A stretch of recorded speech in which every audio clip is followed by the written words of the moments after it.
Hi, thanks for watching my videos. Tonight's dish is called mango chipotle chicken, and it's another simple dish. I know I say that all the time, but this one only has like 5 ingredients, so it's pretty simple, and you just kind of throw it all in the pan and let it do its magic. So you don't, there's not a lot of work, so that makes it simple. Anyway, so it's going to start with mangoes. Now you could use mangoes. This is they call these red mangoes, and then there's the manila mangoes, which are slightly smaller. You can use whichever one you want. They both taste pretty similar, but I'm going to show you how to slice a mango. And you kind of, if you see it, there's a wider spot than there is a narrow spot. And you cut not down the center, but just along the top, off to the side, all the way down, and you can feel there's a paddle bit. There's a paddle seed in here. And in fact, I got right next to it, you can see it. And it runs almost all the way to the edge, all the way around on that. Then I'm going to turn it over and do the very same thing on the other side. And run right on down it, yep. There, it made it.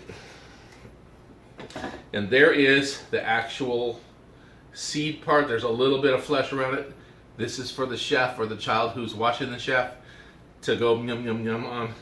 And these are the actual parts that you're going to use to cook with. And then after this, you know, I've done this before, but you just take a spoon and you work it around the outside of the mango, kind of like you're doing an avocado.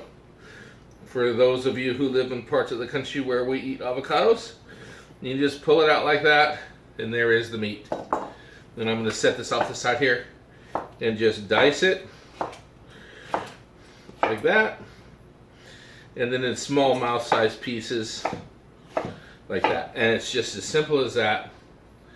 There it is. And I'm going to use 2 of those. And I'm also going to use a chipotle chili. Now, if you don't know what a chipotle chili is, they're really popular right now. They're jalapeno chilies, which have a varying degree of hotness. Sometimes you can get some pretty hot ones, but generally speaking on the hot scale, they're not that hot. Anyway, they're smoked. They come in a can that looks very similar to this. It's a very small can. They're smoked and then they're marinated. What they look like is this when they're done. A little, here, I'll get that close so you can see it. A little thin, dehydrated, mushy pile of goo that's kind of like barbecue sauce color and really smoky flavor. Now, they're also in a juice or a liquid. That liquid is equally flavorful. And for this dish, I use at least 1 of these chipotle chilies, and I dice it up really small. I mean both ways, so you don't get a little tiny itty bitty piece at one time. If you get a big chunk, it can be hot and it can overwhelm you. If you really like hot, then by all means use as many of these as you want. But for people who don't really care for hot, I would at least use 1 and maybe stopping at 2, okay? Depending on if people can take any heat at all. Tonight I'm using 2. Normally I take 1 and I use a tablespoon of juice, but in my little container here that I keep, my juice is almost empty, so I'm using 2, and I diced it very, very small. And I'm doing quite a bit of chicken, so it should disperse pretty good. And then on top of that, so I have the mango and the chipotle, and this is cilantro right here. Just chopped cilantro, that's about half a bunch. And I have, well, you can't even see that, that's so bright. There's some sliced onions. And that's about it. So I'll see you back at the stove and we'll go from there. Thanks. Okay, we're back here making the mangoes cilantro chicken. Now I wanted to say a quick word here. There are some other fruits that you can use. You could use papaya if you like, and you could use apricot if you like. Both of those goes really well with these flavorings. I haven't tried anything other than those 2, so I really couldn't speak to it. I'm sure that you could use something like pineapple and stuff, but that might get kind of overwhelming because pineapple has a very acidic taste and it's pretty strong. These are a little bit more mellow. And I also wanted to say where I got this recipe from. This particular recipe I did not modify from somebody, and I did not taste it somewhere and guess it. This one came to me in a dream, so you can play with it if you like. Anyway, so we're going to start here. I've got a hot pan, and I'm going to put some oil in here. and get that going. Let's see here. There's some light. And to that pan, I'm gonna add some onions. That's one onion there. Reach it over here. Get a little salt.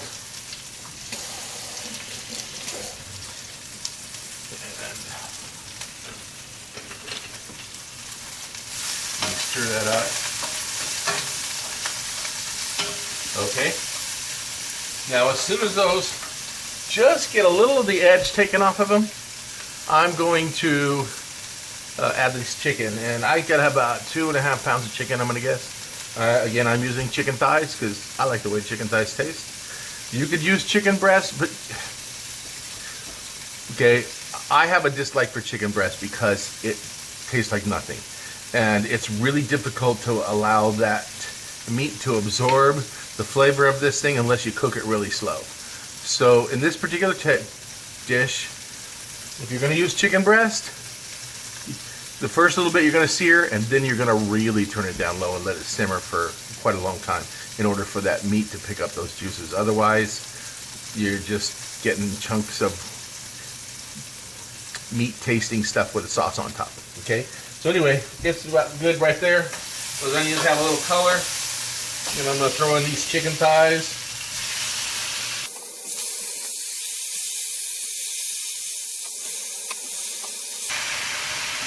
There we go. And let those get a little bit of searing on that. Then I'm gonna flip them over. Let me wash my hands real quick so I don't forget, because you don't want to touch anything with chicken glue on it. All right, so I'm gonna get some heat on that side of it, on this side of it. Let it get just a little bit of color so it kind of sears. And then I'm gonna flip them over and let it get started searing. And then after that, I will add everything else. I'll be right back, thanks. Okay, I'm back.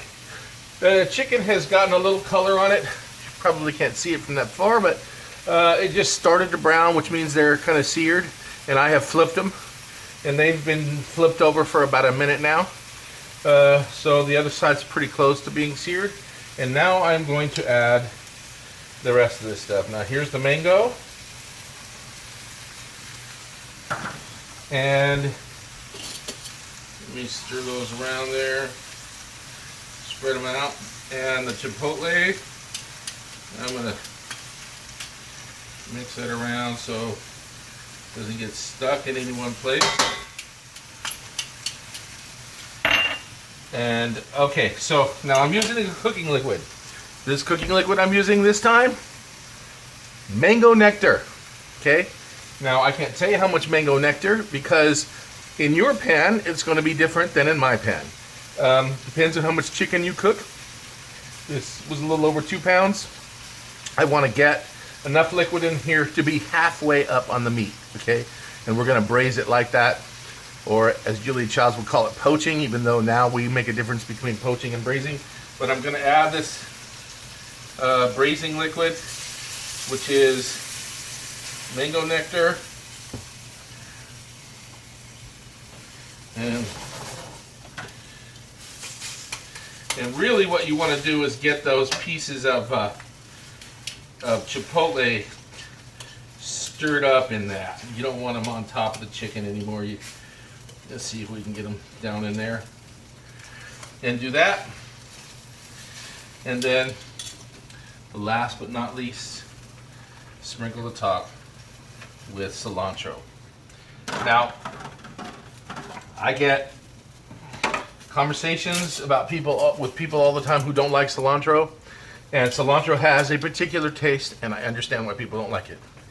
Don't skip it in this dish, though. It's the combination of the chipotle, the mango, and the cilantro that create a particular flavor that isn't the taste of mango and chipotle and cilantro. It's forming a new taste, one that's by itself. And that's why this dish is so really ridiculously good.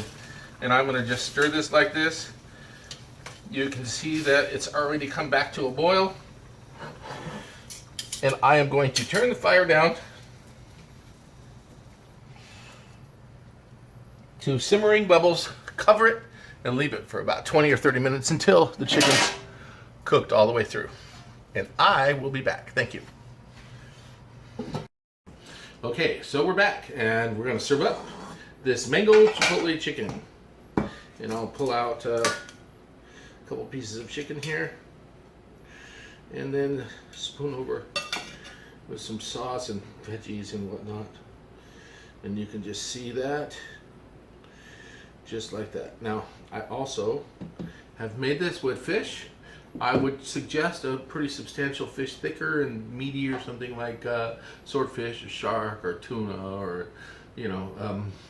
something strong. If you use something like tilapia or something light, catfish would work too. But if you use something light like trout or salmon or tilapia, where it breaks apart, it's just going to dissolve in the stewing part. Anyway, the smell off this is just fantastic. And I have to revise what I said. I used 2 chipotle chilies. I think that was just a bit too much, because I'm feeling a little more heat than I wanted to. Even though it's not burning my mouth, it's a little uncomfortable, and I can tell that for my mother, who's going to eat this, it might be just a little bit too hot. Anyway, so if you have people who don't like heat, only 1 chipotle. Okay? Thank you for watching this video. If you like my stuff, please subscribe to the stuff down below, or share it with your friends, whatever. I appreciate all of that stuff. And remember, your favorite flavor you haven't tried yet. Enjoy.